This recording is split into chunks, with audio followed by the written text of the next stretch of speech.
हरे कृष्ण कृष्ण कृष्ण हरे हरे हरे राम राम राम हरे हरे। ओम श्री परमात्मने नम। भगवत गीतार पंचम अध्यायर 15 नंबर श्लोक जाए पंचम अध्यायर आम आलोचना करथिले। आपण माने देखंतु गीता जदि धरिचंती ताले भलो कथा गीता देखंतु। आउ वर्तमान सब जिनिस सब मंत्र तंत्र विद्या सब मुंडरू काढिकेना वर्तमान केवल केवल पंचम अध्याय को आलोचना करबे विचार करंतु। केवल सुजाता मैडम ध्यान देवे पंचम अध्यायर 15 अध्यायटा मु कही बहुत इंपोर्टाट कहीं भगवान से कहले तुम्हें जहाँ कर तुम ही कर भगवान को बा परमात्मा को अनुभव करने ही विभिन्न प्रकार आसक्ति रहित कर्म को करा जाए। एणुक नादते कस्यचित् पापम न चैव सुकृतं विभुः अज्ञानेनावृतं ज्ञानम तेन मोहन्ति जन्तवः। आमे दिन सारा जहाँ भी काम करुचे से काम भितर भल काम आ ईश्वरीय काम करने आमको पिला दिन प्रेरणा दि जाए किंतु आम मन यह उत्पन्न करा जाए जे यही काम कर भगवान खुशी हे। वास्तव में ये कहगला सर्वव्यापी परमेश्वर काहारी पाप कर्म कि काहारी शुभ कर्म को ग्रहण करते नहीं।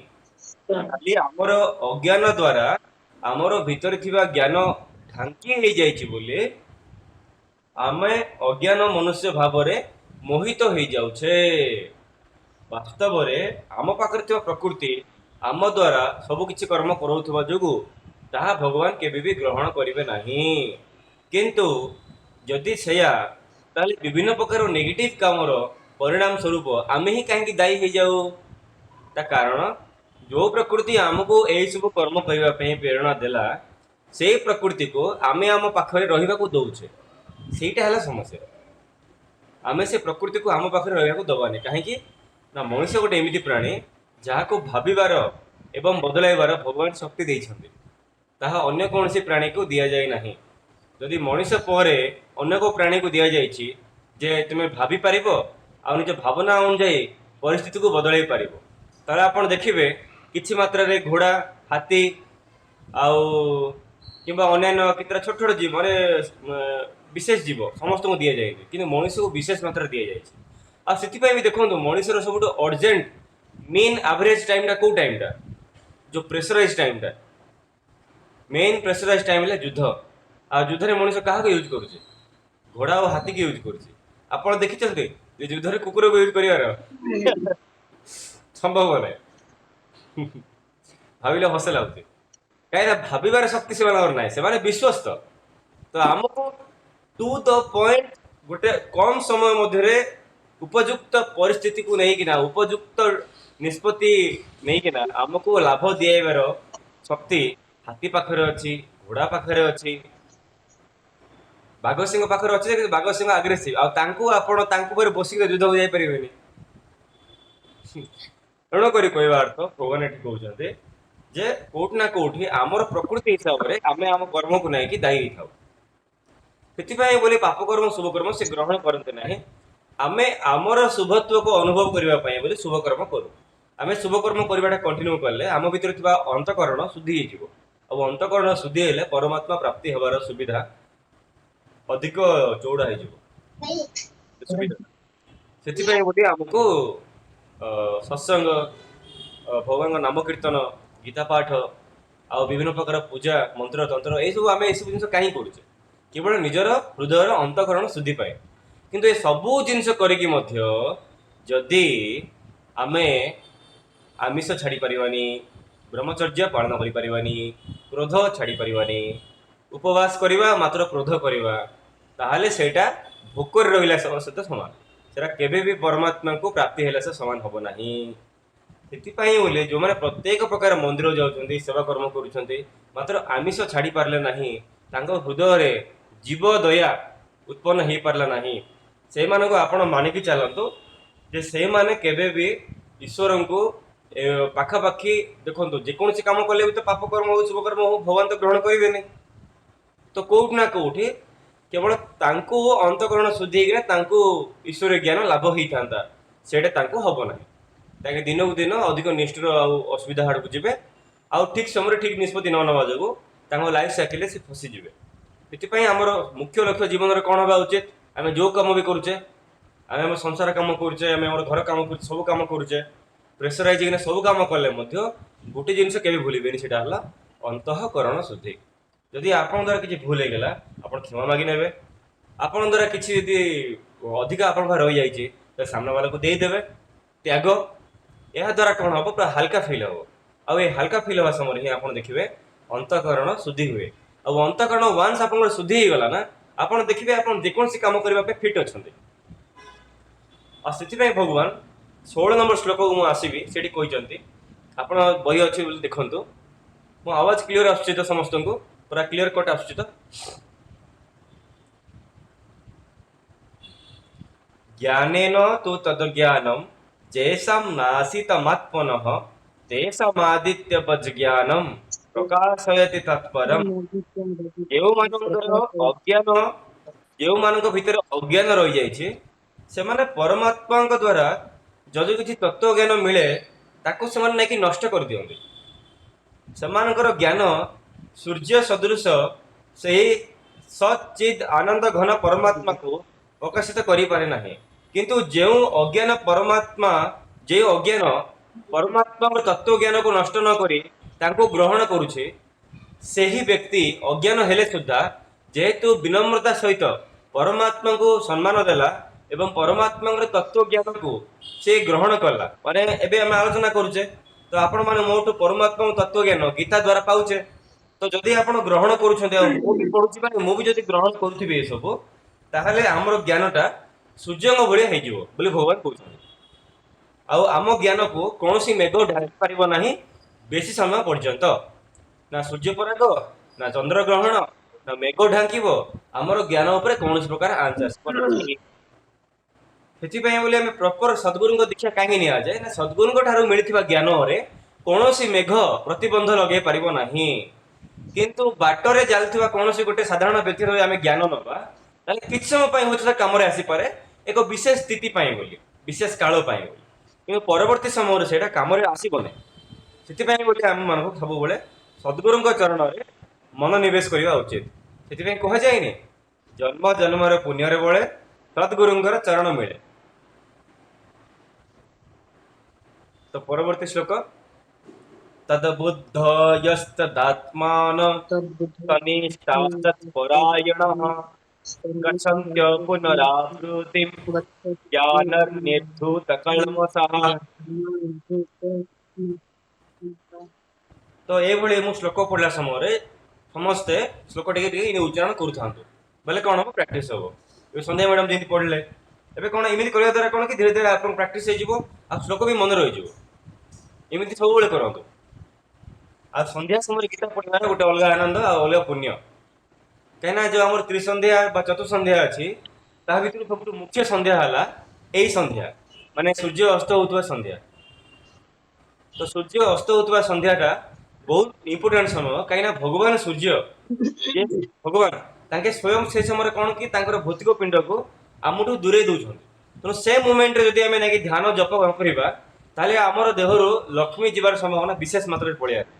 ପ୍ଲସ୍ ସନ୍ଧ୍ୟା ସମୟରେ କ'ଣ ହୁଏ, ଶିବ ପାର୍ବତୀ ସଂସାର ମାନେ ବୁଲନ୍ତି, ଶିବ ପାର୍ବତୀଙ୍କ ସହିତ, ଶିବ ଗଣଙ୍କ ସହିତ ବୁଲନ୍ତି। ହେଲେ କେତେଟା ବିଶେଷ ତିଥି ଅଛି, ସେ ତିଥିରେ ସେ ବ୍ୟସ୍ତ ଥାନ୍ତି ବୋଲି ଶାସ୍ତ୍ର କୁହେ, ଶିବ ପୁରାଣ କୁହେ। କିନ୍ତୁ ପ୍ରାୟତଃ ସନ୍ଧ୍ୟାବେଳେ ଶିବ ପାର୍ବତୀ ବୁଲନ୍ତି, ଆଉ ବ୍ରାହ୍ମ ମୁହୂର୍ତ୍ତରେ ମା ସରସ୍ୱତୀ ବୁଲନ୍ତି। ସେଥିପାଇଁ ଏଇ ସମୟରେ କହିଲା ଭଳିଆ ଶୋଇଲା ପୂର୍ବ ଭାଗ ନାହିଁ ଭଳିଆ ଯୋଉ କୁହାଯାଏ କଥାରେ, ଯୋଉମାନେ ଶୋଇକିନା ରହିବେ ବା ଯୋଉମାନେ ଅଳସୁଆ ହେବେ ବା ଏ ସମୟରେ ଯୋଉ ଲୋକମାନେ କାମାସକ୍ତ ହେବେ, ସେମାନଙ୍କର ବୁଦ୍ଧି ମୂଢ ହେଇଯିବ। ମୂଢ ମାନେ ଇମ୍ପୋର୍ଟାଣ୍ଟ ଟାଇମରେ ଆପଣଙ୍କ ମୁଣ୍ଡ କାମ ଦବନି, ଆପଣଙ୍କ ବ୍ରେନ କାମ ଦବନି, ଡିସିସନ ନେଇପାରିବେନି। ତ ସେଥିପାଇଁ ବୋଲି ଆମେ ସବୁବେଳେ ଏ ସମୟରେ ଯଦି ଆମେ ଜପ ଧ୍ୟାନ କରିବି ପାରୁନେ, ତାହେଲେ କମ୍ ସେ କମ୍ ଜାଗ୍ରତ ରହିବା ଉଚିତ। ଧରା ଯୋଉ ଆମେ ଜର୍ଣ୍ଣି କରୁଛେ, ତାହେଲେ ଆମେ ମହାମନ୍ତ୍ର ମନେ ମନେ ଜପ କରିଦେଇ ପାରିବା। ମୋବାଇଲ ତ ଆଜିକାଲି ପାଖରେ ଅଛି, ବହୁତ ବଢିଆ ଇନଷ୍ଟ୍ରୁମେଣ୍ଟ। ତାହେଲେ ଆମେ କୌଣସି ଗୀତାର ଶ୍ଲୋକ ଇୟରଫୋନରେ ଶୁଣିପାରିବା, ବା କୌଣସି ଗୋଟେ ଭଲ ପ୍ରବଚନ ଶୁଣିପାରିବା, ବା ଗୀତା ବି ତାରେ ଭାରି ପଡିବ ମୋବାଇଲରେ, ତାକୁ ଆମେ ପଢିପାରିବା ଏଇ ଜର୍ଣ୍ଣି ସମୟରେ। ତ ଏହା ଦ୍ୱାରା କ'ଣ ହବ କହିଲେ, ବା ଗୁରୁ ମନ୍ତ୍ର ମନେ ମନେ ଜପ କରିପାରିବା, ତ୍ରୟମ୍ବକମ୍ ଆମେ ଜପ କରିପାରିବା। ଏହା ଦ୍ୱାରା କ'ଣ ହବ, ଆପଣଙ୍କ ମନ୍ତ୍ର ବା ଆପଣଙ୍କର ଏଇ ସତ୍ସଙ୍ଗ ଯୋଗୁଁ ବସରେ ବା ଟ୍ରେନରେ ବା ଏରୋପ୍ଲେନରେ ଥିବା ବାକି ଲୋକମାନଙ୍କ ପାଇଁ ମଧ୍ୟ ସେଟା ଗୋଟେ ଭଲ ଭାଇବ୍ରେସନ ହେଇଗଲା। ତ ଏଇଟା ବି ଆମକୁ ବୁଝିବାକୁ ପଡିବ ଯେ ଭଗବାନଙ୍କର ନାମର ମହିମା କ'ଣ। ତାପରେ ଆମେ ପରବର୍ତ୍ତୀ ଶ୍ଲୋକକୁ ଯିବା। ତଦ୍ବୁଦ୍ଧ ୟସ୍ତଦାତ୍ମା ତନିଷ୍ଠାସ୍ତତ୍ପରାୟଣଃ ଗଚ୍ଛନ୍ତ୍ୟ ପୁନରାବୃତ୍ତିମ୍ ଜ୍ଞାନ ନିର୍ଭୂତ କଳମଷଃ। ଯେଉଁମାନଙ୍କର ମନ ଯେଉଁମାନଙ୍କର ମନ ତଦ୍ରୂପ ହୋଇଯାଇଛି, ତଦ୍ରୂପ ମାନେ ଅ, ପରମାତ୍ମାକୁ ଜ୍ଞାନ ଆହରଣ କରିବା ଏବଂ ବିନମ୍ର ରହିବା, ଏଇଭଳି ମନ ଯାହାର ହେଇଯାଇଛି, ଯାହାର ବୁଦ୍ଧି ମଧ୍ୟ ଏଇଭଳି ହେଇଯାଇଛି, ତଦ୍ରୂପ ମାନେ ଏଇଭଳି ହେଇଯାଇଛି, ସଚ୍ ସତ୍ ଚିତ୍ ଆନନ୍ଦ, ଏଇଭଳି ପରମାତ୍ମାଙ୍କ ଠାରେ ଯେଉଁମାନଙ୍କର ମନ ନିରନ୍ତର ଏକି ଭାବରେ ସ୍ଥିତ ଅଟନ୍ତି। ଏକି ମାନେ କୌଣସି ଖରାପ ପରିସ୍ଥିତି ଆସୁ ଆପଣଙ୍କ ମନ ଆପଣଙ୍କର ଇଷ୍ଟ ଦେବତା ବା ଭଗବାନଙ୍କ ଠାରୁ ମନ ବାହାରକୁ ଆସିବନି, ସେ ଭିତରେ ହିଁ ରହିବ। କୌଣସି ବି ଖରାପ ପରିସ୍ଥିତି ଆସୁ ଆପଣ କିଛି ବି ଅସୁବିଧା ଥାନ୍ତୁ ବା ଭଗବାନ ସହ କଥାବାର୍ତ୍ତା ହଉଥିବେ, ଭଗବାନଙ୍କୁ ଗାଳି କରୁନଥିବେ, ଭଗବାନ ସହ ମିଶିକି ରହୁଥିବେ, ଭକ୍ତରେ ଗାଳି କଲେ ମଧ୍ୟ ଭଗବାନଙ୍କ ପ୍ରତି ମନୋନିବେଶ କରି ରହିଥିବେ, ଏକି ଭାବରେ ସ୍ଥିତ ଅଟନ୍ତି ଯେଉଁମାନେ, ସେଇଭଳି ପରାୟଣ ପୁରୁଷ ମାନେ ନିଜର ସେହି ଜ୍ଞାନ ଦ୍ୱାରା ପାପରୁ ମୁକ୍ତ ହୋଇ କେବେ ବି ପୁନରାବୃତ୍ତି ହେଉନଥିବା ପରମ ଗତି, ପୁନରାବୃତ୍ତି ହେଉନଥିବା ପାପରୁ ମୁକ୍ତ ହୋଇ ଅପୁନରାବୃତ୍ତି, ଯିଏକି ପୁନରାବୃତ୍ତି ହବନି, ସେଇଟା ହେଲା ପରମ ଗତି। ଥରେ ପାଇଗଲେ ଆଉ ବାରମ୍ବାର ଜନ୍ମ ନେବାକୁ ପଡିବନି, ସେଇ ପରମ ଗତିକୁ ସେଇ ଭକ୍ତ ମାନେ ପ୍ରାପ୍ତ ହୁଅନ୍ତି। ତେଣୁ ଏଠି 7 ନମ୍ବର ଶ୍ଲୋକକୁ ଆପଣ ଗୋଲ ବୁଲେଇ ପାରିବେ, ବହୁତ ଇମ୍ପୋର୍ଟାଣ୍ଟ।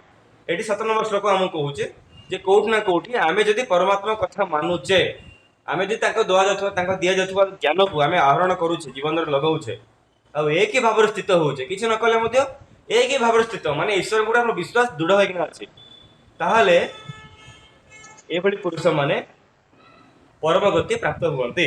ଆମର ପରମ ଗତି ପ୍ରାପ୍ତ ହେବା ପାଇଁ ରାସ୍ତା ଏଠାରେ ଦିଆଗଲା।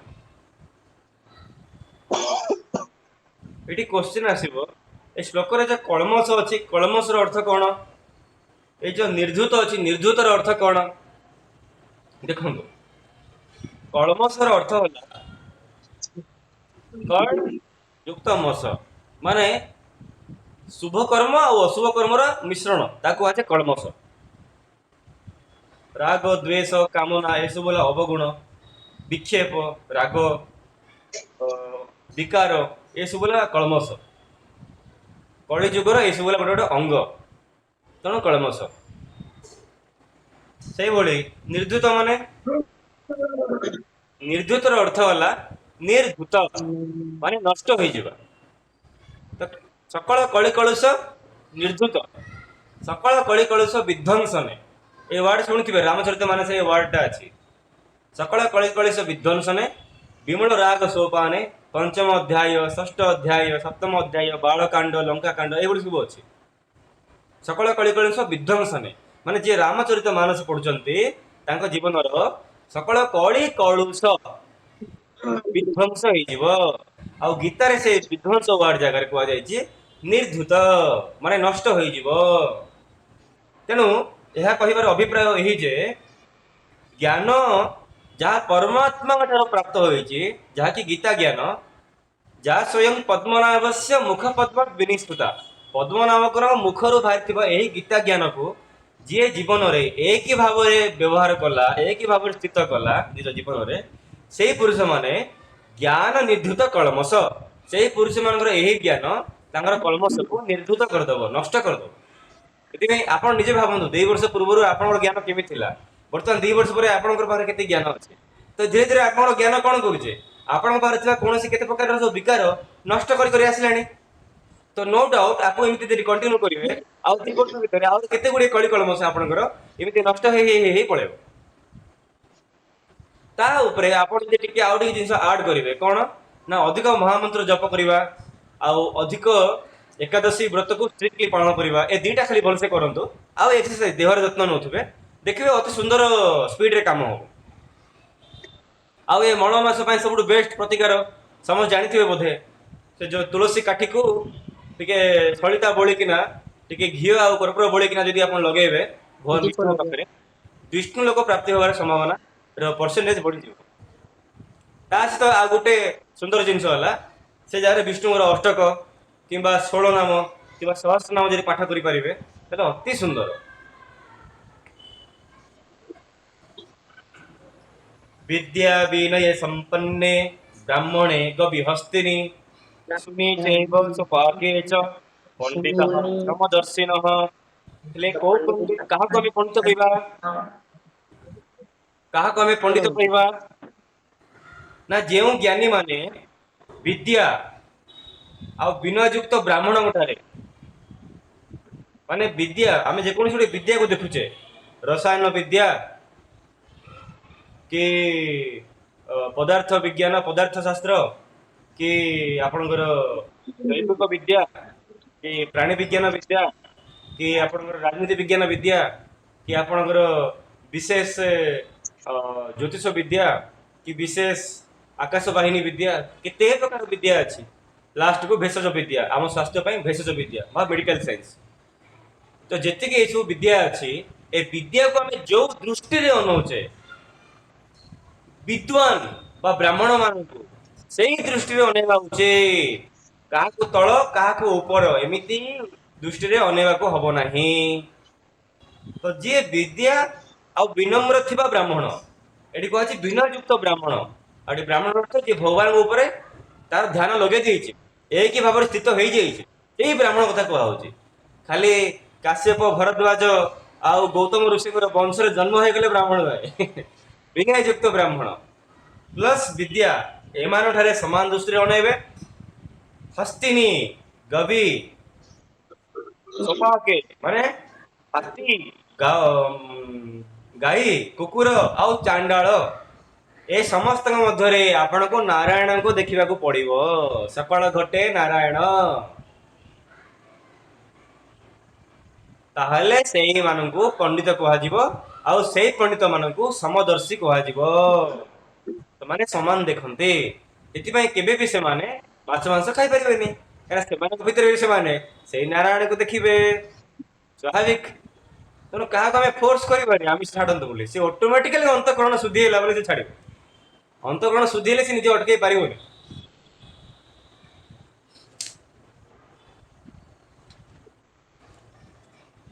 ଇହେବ ତେର୍ଜିତଃ ସର୍ଗୋ ଯେଷାଂ ସାମ୍ୟେ ସ୍ଥିତଂ ମନଃ ନିର୍ଦୋଷୋ ସମଂ ବ୍ରହ୍ମ ତସ୍ମାତ୍ ବ୍ରହ୍ମଣି ତେ ସ୍ଥିତାଃ। ଯେଉଁମାନଙ୍କ ମନ ସମାନ ଭାବରେ ଅବସ୍ଥିତ, ସେଇମାନଙ୍କ ଦ୍ଵାରା ଏହି ଜୀବିତ ଅବସ୍ଥାରେ ହିଁ ସମଗ୍ର ସଂସାର ବିଦିତ ହୋଇଯାଏ। ମାନେ ମୃତ୍ୟୁ ପରେ ମୋକ୍ଷ ପାଇବେ ବୋଲି ସେମାନେ ଅପେକ୍ଷା କରନ୍ତି ନାହିଁ। ବଞ୍ଚିଥାଉ ସେମାନେ ପ୍ରତ୍ୟେକ କାମନା ବାସନାରୁ ମୋକ୍ଷ ପାଇଯାଆନ୍ତି। ଯେହେତୁ ସଚ୍ଚିଦାନନ୍ଦ ଘନ ପରମାତ୍ମା ନିର୍ଦ୍ଦୋଷ ଆଉ ବିନୀତ ପ୍ରାଣୀଙ୍କ ମଧ୍ୟରେ ଅବସ୍ଥାନ କରନ୍ତି, ଏବଂ ସେଇଭଳି ନିର୍ଦ୍ଦୋଷ ଆଉ ସମାନ ଅବସ୍ଥିତରେ ଥିବା ପରମାତ୍ମାଙ୍କର ଭକ୍ତ ହୋଇ ସଚ୍ଚିଦ୍ ଆନନ୍ଦ ଘନ ପରମାତ୍ମାଙ୍କ ଠାରେ ହିଁ ସେଇ ଭକ୍ତ ଅବସ୍ଥାନ କରିବ। କାହିଁକି ନା ସିଏ ତାଙ୍କର ଜ୍ଞାନ ଗ୍ରହଣ କଲା ଆଉ ସମସ୍ତଙ୍କ ଭିତରେ ସମାନ ଦୃଷ୍ଟିରେ ପରମାତ୍ମାକୁ ଦେଖିଲା। ତେଣୁକରି ପରମାତ୍ମାଙ୍କର ଆନନ୍ଦ ରୂପକ ଶକ୍ତିରୁ ହିଁ ଏବଂ ପ୍ରେମ ଶକ୍ତିରୁ ହିଁ ସଂସାର ଆଗେଇ ଚାଲିଛି ବୋଲି ଭାବି ସେ ସବୁବେଳେ ସମାନ ଅବସ୍ଥାରେ ବଞ୍ଚିବା ପାଇଁ ସବୁ ଚେଷ୍ଟା କରିବ। ଏହା ହିଁ ବ୍ରହ୍ମ ଜ୍ଞାନର ସାରାଂଶ ଅଟେ ବୋଲି ଏଠାରେ କୁହାଗଲା। ଏଥିପାଇଁ ଆପଣ ଦେଖନ୍ତୁ, ଯେତେ ବଡ଼ ସାଧୁ କି ଅସାଧୁ ହଉ, ଯଦି ସେ ଶଙ୍କରାଚାର୍ଯ୍ୟଙ୍କ ପାଖକୁ ଗଲା ମୁଣ୍ଡିଆ ମାରିବା ପାଇଁ, ଶଙ୍କରାଚାର୍ଯ୍ୟ ଯଦି ସେ ଫାଷ୍ଟ ଟିକେ ସ୍ମାଇଲ ଦେବେ, ସେ କିଛି କହିବେ, ସେ ଫାଷ୍ଟ ଟିକେ ସ୍ମାଇଲ କରନ୍ତି। ଆଉ ସେ ସ୍ମାଇଲଟା ଦେଖିଲେ ଏମିତି ଲାଗେ ଯେ ଭଗବାନ ସ୍ୱୟଂ ଶିବ ହିଁ ହସୁଛନ୍ତି। ତ କୋଉଠି ନା କୋଉଠି ଆପଣ ଅନୁଭବ କରିବେ, ଆମର ଜଗତଗୁରୁ ଶଙ୍କରାଚାର୍ଯ୍ୟ ନିଶାନନ୍ଦ ସରସ୍ୱତୀ ପୁରୀରେ ଯୋଉ ଅଛନ୍ତି, କିମ୍ବା ଯେତିକି ଶଙ୍କରାଚାର୍ଯ୍ୟ ଅଛନ୍ତି ବା ବଡ଼ ବଡ଼ ସାଧୁମାନେ ଯେଉଁମାନେ କି ଆପଣଙ୍କର ଯେଉଁ ଗୁରୁଦେବ ଦୀକ୍ଷା ନେଇଛି ତାଙ୍କର ସ୍ମାଇଲ ବି ଦେଖନ୍ତୁ, ପୁରୁଣା ସ୍ମାଇଲ ଫଟୋ, ଆପଣ ଅନୁଭବ କରିବେ ଯେ ଗୋଟେ ଏନଲାଇନମେଣ୍ଟ ଯେଉଁଟାକି ଭଗବାନଙ୍କ ଠାରୁ ଆସିଛି, ସେଇଟା ସିଏ ଦେଖାଉଛନ୍ତି। ସାଧାରଣ ହସ ନୁହଁ, ସେଇଟା ହେଲା ବ୍ରହ୍ମ, ସ୍ୱୟଂ ବ୍ରହ୍ମ। ସେଥିପାଇଁ କୁହନ୍ତି ଗୁରୁଙ୍କୁ ନ ମରିବ ନର ଗୁରୁଜା ସାକ୍ଷାତ ଈଶ୍ୱର। ତ କେତେଟା ଜିନିଷ ଅଛି ମୁଁ ଟିକେ ଆପଣଙ୍କୁ ଏକ୍ସପ୍ରେସ କରିପାରୁନି, ବଟ୍ ଏଟାକୁ ଆପଣ ପଢିବେ ଅର୍ଥ ସହିତ ବୋଲେ ଅନୁଭବ କରିପାରିବେ। କାରଣ ଏଇଟା ଗୋଟେ ଅନୁଭବ କରିବାର ବିଷୟବସ୍ତୁ, କେତେ କନଭେନ୍ସ କରି କହିବେ କୁହନ୍ତୁ। ମାନେ ୱାନ୍ସ ଆମେ ଗୀତା କ୍ଲାସରେ ଏଣ୍ଟ୍ରି କରିଦେଲେ ତ ଏଇଟା ସରିବନି, ଏଇଟା ଚାଲିଥିବ। କିନ୍ତୁ ଯେପର୍ଯ୍ୟନ୍ତ ଆମେ ଆରମ୍ଭ କରିନେ ସେ ପର୍ଯ୍ୟନ୍ତ ଯାହା ବାଧା ଆସୁଥିବ। न प्रहृष्यत् प्रियं प्राप्य नोद् विजेत् प्राप्य च प्रियं स्थिरोर्बुद्धिर्सम्मूढो ब्रह्मवित् ब्रह्मणि स्थितः। ब्रह्म ब्रह्मवित् ब्रह्मणि स्थितः। ब्रह्मणि अर्थात ଯେଉଁ ପୁରୁଷ ପ୍ରିୟ ବସ୍ତୁ ପ୍ରାପ୍ତ ହୋଇ ହର୍ଷିତ ହୁଅନ୍ତି ନାହିଁ କି ଅପ୍ରିୟ ବସ୍ତୁ ପ୍ରାପ୍ତି ହୋଇକିନା ଉଦ୍ବିଗ୍ନ ହୁଅନ୍ତି ନାହିଁ, ଯାହାକି ଦ୍ୱିତୀୟ ଅଧ୍ୟାୟର 56 ଶ୍ଲୋକରେ କୁହାଯାଇଛି। ଦୁଃଖେଷୁ नुद्विग्न मनः सुखेषु विगत स्पृह वितराग भय क्रोध स्थित धीर मुनिरुच्यते। तो ସେଇ ଶ୍ଲୋକଟା ଏଇଠି କୁହାଗଲା, ରିପିଟ୍ ହେଇଛି। न प्रहृष्येत् प्रियं प्राप्यं नोद्विजेत् प्राप्य च प्रियं तिरोबोधिर सम्मूढो ब्रह्मवित् ब्रह्मणि स्थितः। ଯେଉଁ ପୁରୁଷ ପ୍ରିୟ ବସ୍ତୁ ପ୍ରାପ୍ତ ହୋଇ ମଧ୍ୟ ହର୍ଷିତ ହୁଅନ୍ତି ନାହିଁ, ଅପ୍ରିୟ ବସ୍ତୁ କର୍ମଫଳ ରୂପରେ ପ୍ରାପ୍ତ ହୋଇଗଲେ ମଧ୍ୟ ଉଦ୍ବିଗ୍ନ ତଥା ଦୁଃଖୀ ହୁଅନ୍ତି ନାହିଁ, ସେହି ସ୍ଥିର ବୁଦ୍ଧି ପରମାତ୍ମା ଜ୍ଞାନ ସମ୍ପନ୍ନ ସଂଶୟରୁ ରହିତ ଦ୍ୱନ୍ଦ୍ୱରୁ ରହିତ ବ୍ରହ୍ମବେତା ପୁରୁଷ ସଚ୍ଚିଦାନନ୍ଦ ଘନ ପରମାତ୍ମାଙ୍କ ଠାରେ ଏକ ଭାବରେ ନିତ୍ୟ ସ୍ଥିତ ଅଟନ୍ତି ଏବଂ ସେମାନେ ବଞ୍ଚି ଥାଉ ଥାଉ ମୋକ୍ଷ ତଥା ବ୍ରହ୍ମର ପ୍ରାପ୍ତି ହୁଅନ୍ତି।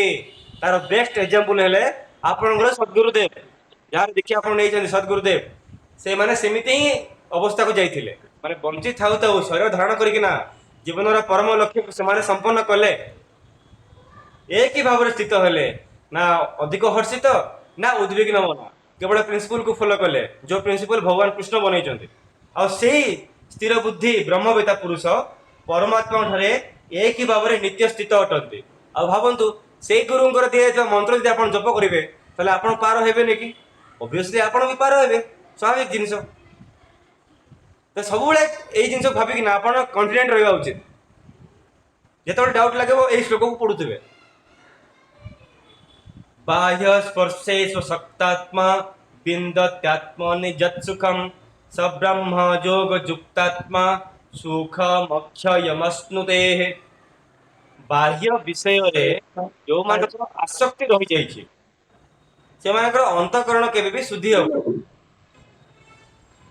तो एठी कहा गला जहार बाह्य विषय रे आसक्ति नाही सेही साधक ध्यान करी करी निजर अंतकरण शुद्धि करदेवे, तापर जाइकिना से ब्रह्म प्राप्ति होगा पई योग्य होते। आउ तापरे सच्चित आनंद घन परम ब्रह्म परमात्मांकर ध्यान करी तांकर जोगरे कर्म जोग और ज्ञान जोगरे निजको अभिन्न भाव लगाई ताहिरे अवस्थित होई सेही पुरुष सदा सर्वदा परमात्मा ठारू अक्षय सुख तथा आनंद अनुभव करते। तेणु आनंद अनुभव करिवार एठी गोटे फॉर्मूला दिगला। 21 नंबर को राउंड बुलेबे आउ जी भी पचारला ये एते साधना करूछ कौन तुम सुख आनंद मिलुची कहला, बोल ताकू आपण कहबे जे आनंद पाइबार रास्ता कौन ना कहबे पंचम अध्याय 21 नंबर श्लोक रे कहला 24/7 हमको सुख आनंद मिल परिबो। सेटा हला कौन ना बाह्य विषय को हमको छाड़िया पड़ो, जेतिकी दरकार सेतिकी आम खाली काम करने काम करवा कथा सीना बाह्य जिनस किसी आम आसक्ति करवा ना, काठू किसी आशा आकांक्षा भल पाइबा विशेष मात्रा आटाचमेंट रहिबा नाही। परमात्मा ध्यान रे सब बेले रहिबा, तांकर कर्मयोग ध्यान योग ज्ञान जोगरे रहिबा आ बिल्कुल ताहिरु भिन्न हबानी अभिन्न भाव में रहिबा, ताहले 24/7 बा सही पुरुष सदा सर्वदा अक्षय जहाँ क्षय हब नाही सही आनंद अनुभव करती। सब ब्रह्म जोग युक्तात्मा सुखम अक्षयमश्नुते। सही ब्रह्म जोग होइथिबा आत्माटा कौन करिवो ना सब समय सुख पाइब। 21 नंबर श्लोक कहला तो आमको कौन हवा पड़ो ब्रह्म जोग युक्तात्मा हवा पड़ो। जब ब्रह्म जोग युक्तात्मा हवा ताहले जाइकिना हमर प्रार्थना ग्रहण हब। ठीक अच्छे। आउ 5टा श्लोक अच्छी मन दे शुणा तापर सरीज। जेहि संस्पर्श जा भोगा दुख जो नय एवते आद्यंत बंत कौन्तेय न ते सुरन्ते बुद्धः।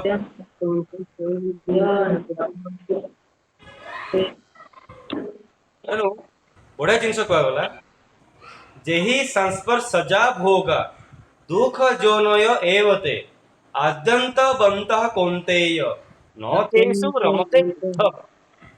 इंद्रिय इंद्रिय तथा विषय मानक संजोगରୁ विषय माने ଆପଣ ଜାଣିଛନ୍ତି ଆର ତାର ଆଲୋଚନା ସେଇଠି ଏମିତି ହେଇଗଲା ସିଏ ଏମିତି କହିଲା ତମେ ଜାଣିଛ ସେଇଠି ନା ଏମିତି ହେଲା ଯେ ଏଇ ଯେ ଆମେ ଆଲୋଚନା ଏମିତି କରିଥାଉ ଏଇ ସବୁ ବିଷୟ ଭୋଗ ତ ଆମେ ସବୁବେଳେ ଏମିତି କରିଥାଉ ଯେମିତିକି ଆମେ ମୋବାଇଲ ଚଲାଉଛେ ଏମିତିକି ଆମେ ବିଭିନ୍ନ ପ୍ରକାର ସୋସିଆଲ ମିଡ଼ିଆ ୟୁଜ୍ କରୁଛେ କୌଣସି ପିକ୍ଚର ଦେଖୁଛେ ମୁଭି ଦେଖୁଛେ କିମ୍ବା କୌଣସି ପ୍ରକାର ଜାଗାକୁ ବୁଲିବାକୁ ଯାଉଛେ ସେଠି କିଛି ବିଭିନ୍ନ ପ୍ରକାର ଟପିକରେ କଥାବାର୍ତ୍ତା ହଉଛେ ତାହିଁରେ କିଛି ଖରାପ ଜିନିଷ ନଥିବ ଆମେ ଭଲ ଜିନିଷ ହିଁ ଥିବ ଭଲ ଜିନିଷ ଆଲୋଚନା କରୁଛେ ଭଲ ଜିନିଷ ଆମେ ଫିଲ୍ମରେ ଦେଖୁଛେ ଭଲ ଜିନିଷ ମୋବାଇଲରେ ଦେଖୁଛେ ଶୁଣୁଛେ ଏସବୁ କରୁଛେ କିଛି ଖରାପ ଜିନିଷ ନାହିଁ କିନ୍ତୁ ସେସବୁ ସତ୍ସଙ୍ଗ ବି ମାନେ ହରିନାମ କୀର୍ତ୍ତନ ବି ହେଇନଥାଇପାରେ ମାନେ ନର୍ମାଲ ରାଜସିକ ଜିନିଷ ମୁଁ ବି କରୁଛି ଆପଣ ମାନେ ବି କରୁଥିବେ ତ କୋଉଠି ନା କୋଉଠି ମୋ ଟିକେ ଅଧିକା ଅଛି ଆପଣଙ୍କର କମ ଥିବ ତ ସେ ଯାହା ବି ହଉ ଏଇ ସବୁ ଜିନିଷ ଯାହା ବି ଆମେ କରୁଛେ ଏ ସବୁରେ ଟିକେ ବିଷୟ ଭୋଗୀ ତ ଏଇ ସବୁ ବିଷୟ ଭୋଗୀ ମାନେ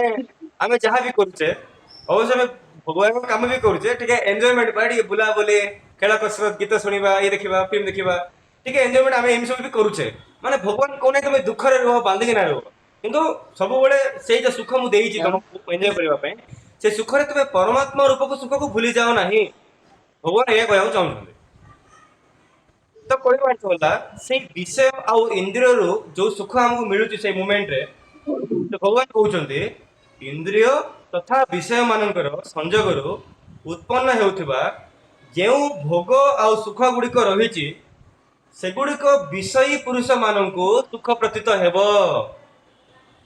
ନିସନ୍ଦେହ ସେଇଟା ଦୁଃଖର ହିଁ କାରଣ ଅଟନ୍ତି ଏବଂ ଆଦି ଅନ୍ତ ବିଶିଷ୍ଟ ଅର୍ଥାତ୍ ଅନିତ୍ୟ ଅଟନ୍ତି ମାନେ ସେ ଆଲୋଚନା ସବୁଦିନ ପାଇଁ ରହିବନି ଯାହା ସହିତ ମିଶିକି ଆମେ ସେ ଆଲୋଚନା କରିବାର ଆନନ୍ଦ ପାଉଥିଲେ ସେଇ ବନ୍ଧୁ ମଧ୍ୟ ସବୁବେଳେ ରହିବ ନାହିଁ କି ଆମ ସପୋର୍ଟରେ ରହିବ ବୋଲି କିଛି ମାନେ ନାହିଁ ତେଣୁ ସେମାନେ ହେଲେ ଅନିତ୍ୟ କିନ୍ତୁ ଯେଉଁ ସତ୍ସଙ୍ଗ ଯେଉଁ ସାଧୁ ସହିତ ଆମେ କରିଥିବା ତାହା ହିଁ ସତ୍ୟ ତେଣୁ ହେ ଅର୍ଜୁନ ହେ ମହାବାହୁ ହେ ପାର୍ଥ ବୁଦ୍ଧିମାନ ବିବେକୀ ପରମାତ୍ମା ଜ୍ଞାନୀ ପୁରୁଷ ଏହି ବିଷୟ ଭୋଗୀରେ ସଦା ସର୍ବଦା ରମଣ କରନ୍ତି ନାହିଁ ତେଣୁକରି ଆମେ ଯେଉଁ ଫିଲ୍ମ ଦେଖୁଛେ ଆମେ ଯେଉଁ ମୁଭି ଦେଖୁଛେ ଆମେ ଯେଉଁ ପାର୍କ ଯାଇକି ଗାର୍ଡେନରେ ଏନ୍ଜୟ କରୁଛେ ଆମେ ଯେଉଁ ଟ୍ରାଭେଲ କରୁଛେ ଆମେ ଯେଉଁ ଟୁରିଜିମ କରୁଛେ ଆମେ ଯେଉଁ ବିଭିନ୍ନ ପ୍ରକାର ସାଙ୍ଗ ସାଥୀ ମୌଜ ମଜଲିସ ଭୋଜି ବାହାଘର ବ୍ରତ ପନୟନ ଜନ୍ମଦିନ ପାର୍ଟି କିମ୍ବା କୌଣସି ଜାଗାକୁ ଯିବା ବୁଲିବାକୁ ଯିବା ଖାଇବା ପିଇବା ଏନ୍ଜୟ କରିବା ବିଭିନ୍ନ ପ୍ରକାର ଗୋଟେ ଭୋଗ ବେଳ ଲାଇଫରେ ଥାଏ